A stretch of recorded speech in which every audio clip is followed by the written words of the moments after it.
রাষ্ট্র মেরামতের ৩১ দফা শীর্ষক কর্মশালা ও প্রতিনিধি সম্মেলন দীর্ঘ ১৭ বছর পর কাপাসিয়া উপজেলায় অনুষ্ঠিত হয়।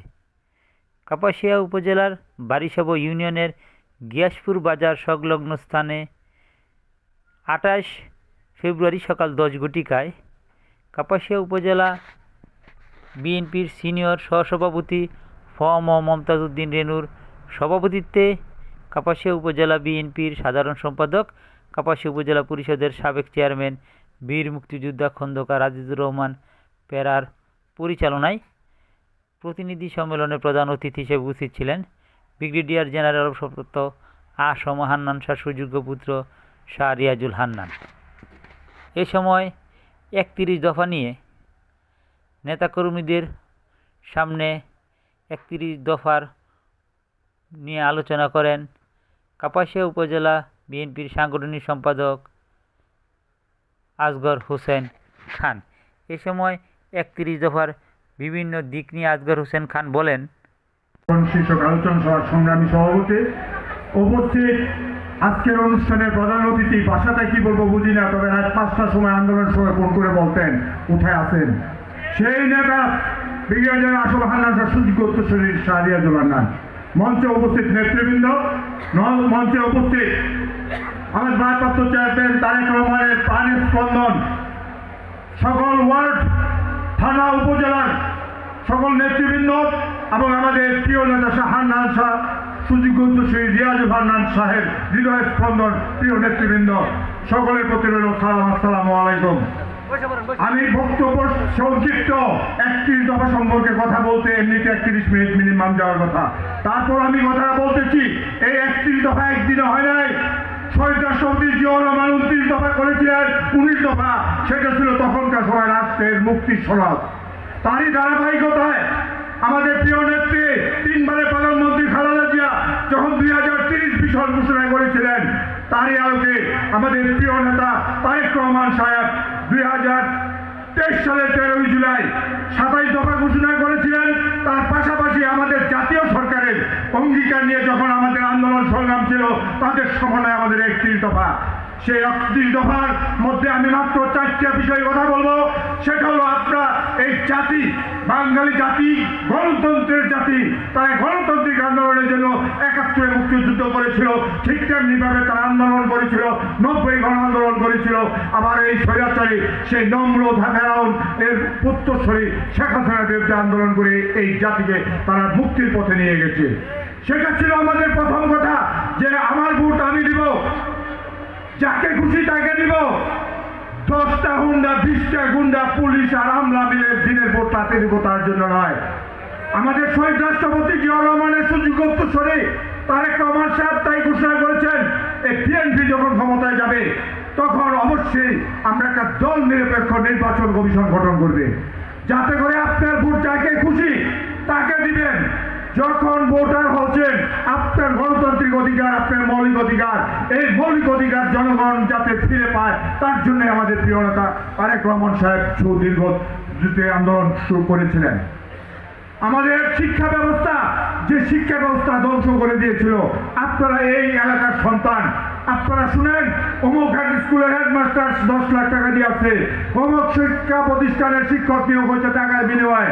শুধু তাই হয় নাই, স্কুলের লেখাপড়া কি ছিল, যে ব্যাংক কিভাবে লাভ দেয়, শিয়াল ঠিকাদারে ডাক দেয়, আর আলু ভর্তা কিভাবে বানাতে হবে। বিএনপির আমাদের ভারপ্রাপ্ত চেয়ারম্যান তারেক রহমান, সেই দৃষ্টিটা উনার আজকে এই দেশে নেই। উনি আগামীকাল কি হবে না, আগামী ৫ বছর পর কি হবে তাও তিনি জানেন।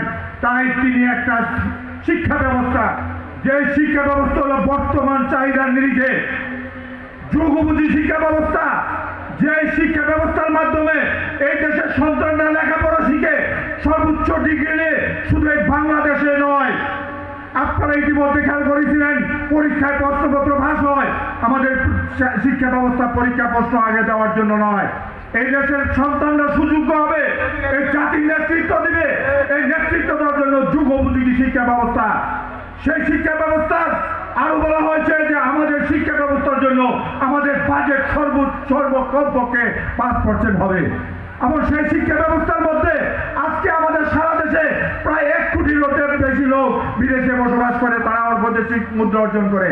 আমাদের শিক্ষা ব্যবস্থার মধ্যে আমাদের যে বাংলা ইংরেজি দুইটা ভাষার পাশাপাশি আমাদেরকে থার্ড ল্যাঙ্গুয়েজ, তৃতীয় ভাষা আমাদের শিখতে হবে, যাতে আমাদের দেশের যুবকরা, ছাত্ররা যুবক হয়ে তারা কর্মক্ষম শিক্ষা ব্যবস্থার মাধ্যমে সারা বিশ্বে তারা ছড়িয়ে পড়তে পারে, বাংলাদেশের রেমিটেন্স ফিরিয়ে আনতে পারে। স্বাস্থ্য ব্যবস্থা আপনারা ইতিমধ্যে লক্ষ্য করেছেন, আমাদের সকল হাসপাতালের স্বাস্থ্য ব্যবস্থা প্রায় ভেঙে পড়েছে। তারেক রহমান সাহেব তারিখ দেখায় ওনার সুযোগ্য পিতা আমাদের এই গ্রাম দেশে পল্লী চিকিৎসার মাধ্যমে দ্রুত শিক্ষা স্বাস্থ্য ব্যবস্থার উন্নয়ন ঘটিয়েছিলেন। আর আমাদের মধ্যেও আমাদের যে প্রত্যেকটা পরিবারের স্বাস্থ্য কার্ড থাকবে, যে স্বাস্থ্য কার্ডের মাধ্যমে তার চিকিৎসা ব্যবস্থা নিশ্চিত করা হবে। এই দেশের যে মানুষের কিছু কিছু রোগ বালাই আছে, সংক্রামক রোগ আছে, তার টিকা দেওয়ার জন্য পুরুষ এবং নারী তাদেরকে আলাদাভাবে প্রশিক্ষণ দিয়ে স্বাস্থ্য কার্ডের মাধ্যমে তাদের স্বাস্থ্য ব্যবস্থা নিশ্চিত করা হবে ইনশাআল্লাহ। আমরা শুধু কথা বললে হবে না, আমাদের জনগণকে আমাদের 31 দফা বুঝাতে হবে। সময় সংক্ষিপ্ততার কারণে আমি সব কিছু বুঝাতে না পারলেও আমি এই কথাটাই বলবো যে শহীদ রাষ্ট্রপতি জিয়াউর রহমান ছিল কৃষকের, সেই পুরানি সুযোগ্য উত্তরসূরি তারেক রহমান সাহেব আজকে আমাদের কৃষকের মধ্যে যে হতাশা ভাব বিরাজ করছে, তার মধ্যে বিএনপি সবসময় কৃষকের সম্পর্কে চিন্তা করে এবং আমাদের ভারপ্রাপ্ত চেয়ারম্যান হচ্ছে এই দিক খেয়াল রাখছেন। বিএনপি এই দেশের একমাত্র দল কৃষকের কৃষি ঋণ 5,000 টাকা মাফ করেছিল আমাদের প্রধানমন্ত্রী বেগম খালেদা জিয়া 1991 সালে নির্বাচিত হয়ে। তারই ধারাবাহিকতায় উনি কৃষিতে কৃষকের 25 বিঘা জমি পর্যন্ত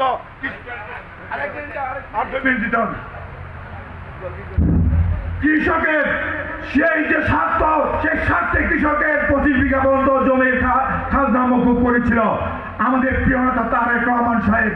সেই ধারাবাহিকতায় আজকে আমাদেরকে আরেকটা কথা বলতে ভুলে গেছিলাম, আমরা যারা কৃষি উৎপাদনের সাথে সম্পৃক্ত তারা প্রত্যেকেই জানেন খালেদা জিয়া বিদ্যুৎ বিলের 20% কৃষকের মকুব দিয়েছেন, ভর্তুকি দিয়েছেন, যেটা অতীতে কোনো সরকার দেয় নাই। এখন আমাদের কৃষকের পণ্যের ন্যায্য মূল্য নিশ্চিত করার জন্য আমাদের ভারপ্রাপ্ত চেয়ারম্যান সুস্পষ্ট ঘোষণা দিয়েছেন। আল্লাহর রহমতে আগামী ডিসেম্বরে যে নির্বাচন হবে, সেই নির্বাচনে বিএনপি বিজয়ী হলে এই কৃষকদের স্বার্থে আমাদের প্রিয় নেতা তারেক রহমান এই দেশে ফিরে এসে আপনাদের সাথে ওনার পিতা শহীদ রাষ্ট্রপতি জিয়াউর রহমান যেভাবে কৃষকের জন্য অনেক কাজ করেছিলেন, তারই সহধর্মিণী খালেদা জিয়া যেভাবে কাজ করেছিলেন, তাতে গতিশীলভাবে এই দেশে কৃষক বাঁচলে দেশ বাঁচবে। সেই ধারাবাহিকতায় কৃষকদেরকে তুমি ঐক্যবদ্ধ করে এই উন্নয়নে তাদের যে কৃষি মূল্যের ভর্তুকি দিয়ে কৃষি পণ্য যাতে বাজারজাত সঠিকভাবে হতে পারে সেই ব্যবস্থা করবে ইনশাল্লাহ। তাই